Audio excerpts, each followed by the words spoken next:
ये सवरा तू तो है रखवालो रुजक रोटी दे बावालो। नमस्कार मेरे किसान मित्रों, आज जो हम बात करने वाले हैं वो है गेहूं के कल्लों। जो कल्ले निकलते हैं गेहूं के, उनके बारे में आज हम बात करेंगे कि गेहूं के कल्ले किस तरीके से निकलते हैं, उनको किस तरीके जो स्टेप होती है गेहूं में, किस समय हमें सिंचाई करनी चाहिए, कौन सा खाद देना चाहिए और किस तरीके से हमारे जो कल्ले हैं वो बाहर आते हैं गेहूं के। तो आज हम उसके बारे में आपको बताएंगे। तो सबसे पहले मैं बात करूँगा जैसे कि आज के समय में जैसे कि गेहूं के कल्ले पर काफ़ी वीडियो आ रहे हैं और उसमें काफ़ी प्रोडक्ट आ रहे हैं कि जैसे कि आप 120 रुपये का जो प्रोडक्ट है ये डालिए, उससे 100 कल्ले आ जाएंगे गेहूं में। इस तरीके के काफ़ी प्रोडक्ट आ रहे हैं और काफ़ी वीडियो आ रहे हैं और हमने देखे भी है। इनमें किसान क्या है कि आज के किसान अधिकतर वीडियो देखकर भी खेती करते हैं, तो वो क्या डालते भी है, पर वो क्या डालते तो है लेकिन वो डेमो नहीं करते। जैसे पूरे खेत में डाल दिया, आप अगर लाते हो तो उसका डेमो करो। अगर दुकानदार से ख़रीदते हो तो दुकानदार को बोलो आप कि अगर रिज़ल्ट मिलेगा तो हम पैसे देंगे, नहीं तो नहीं देंगे। इस तरीके से आप बात करो उनसे। तो उसी तरीके से जैसे कल्ले आते तो वो किस तरीके से आते ये जानकारी होनी चाहिए किसान को। तो आज मैं उन्हीं के बारे में बताऊंगा आपको कि क्या करना चाहिए और किस तरीके से कल्ले आते।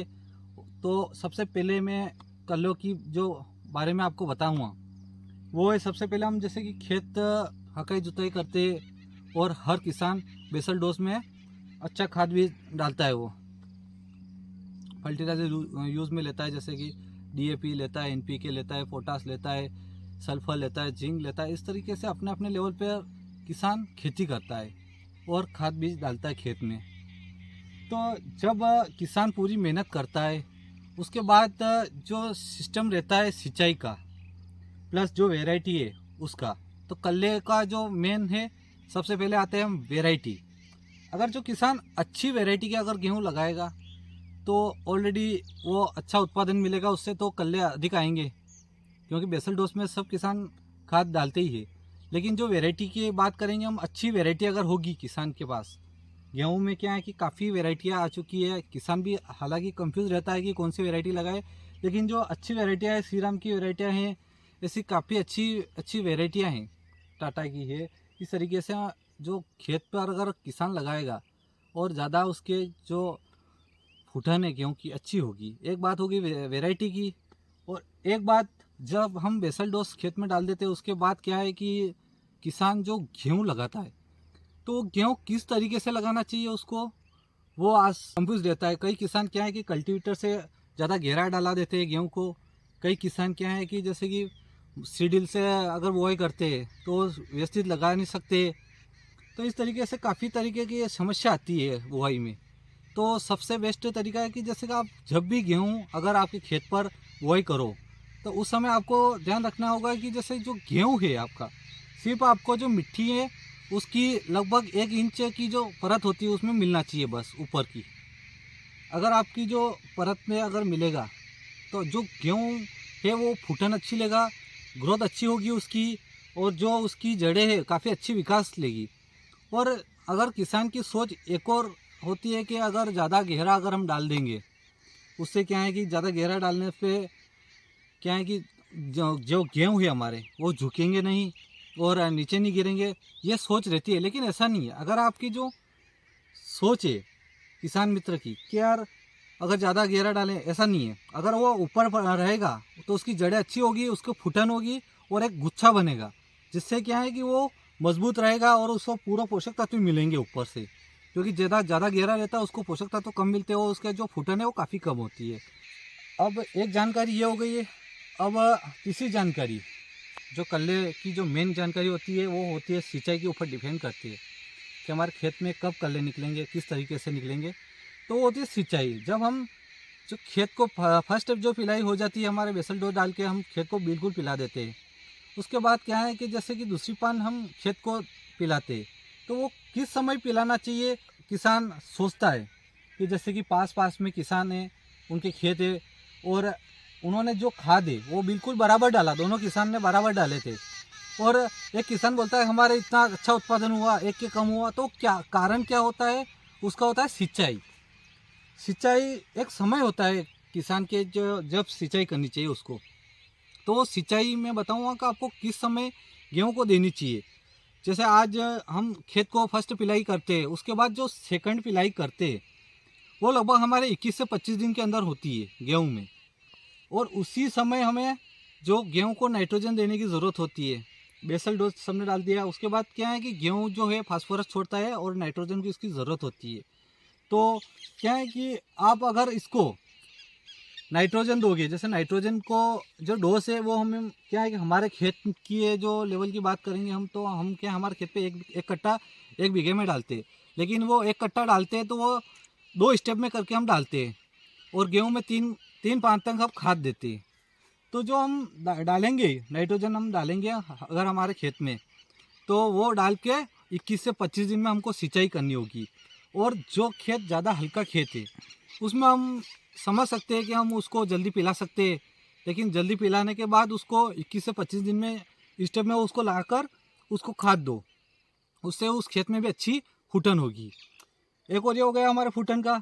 एक होता है जैसे कि तीसरी स्टेप हो चुकी है, अब चौथी स्टेप में हम बात करेंगे जैसे कि जो कल्ले हैं वो लगभग 35 से 40 दिन के समय तक चलते हैं। यानी 21 से स्टार्ट होते हैं और 40 दिन के अंदर अंदर ज़्यादा कल्लों की जो संख्या निकलती है। तो उस समय भी हम क्या है कि जैसे तीसरी सिंचाई करते हैं, लगभग 35 से 40 दिन की सिंचाई करते हैं ना, तो उस समय आपको क्या करना होगा, उस समय जो आधा बैग है आपका नाइट्रोजन का वो डालेंगे। अब किसान मित्रों जैसे कि हम उस समय भी अगर डालेंगे तो हमारे जो कल्ले हैं अच्छे आएंगे। उसके बाद जो गेहूँ में कल्ले अधिक आएंगे तो उत्पादन हमें अच्छा मिलेगा, अधिक बाली आएगी। इस तरीके से हम अच्छा उत्पादन ले सकते हैं। अब मैं एक विशेष तौर पे एक बात बताना चाहता हूँ कि जैसे कि जो प्रोडक्ट की बात कर रहा था मैं कि 120 रुपये में हम प्रोडक्ट डाल देंगे और हमें अच्छा उत्पादन मिल जाएगा।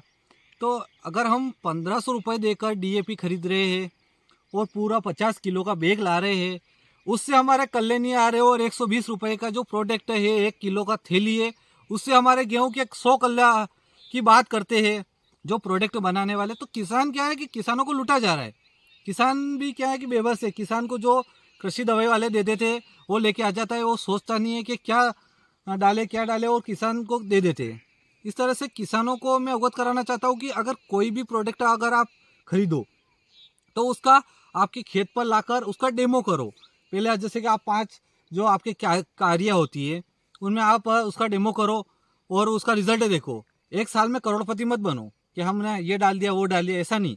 इस साल हम अगर उसका डेमो करेंगे, उसका रिजल्ट अच्छा मिलेगा तो हम पूरे खेत में डालेंगे। इस तरीके से हमारी गणित होनी चाहिए जो खेती करने की।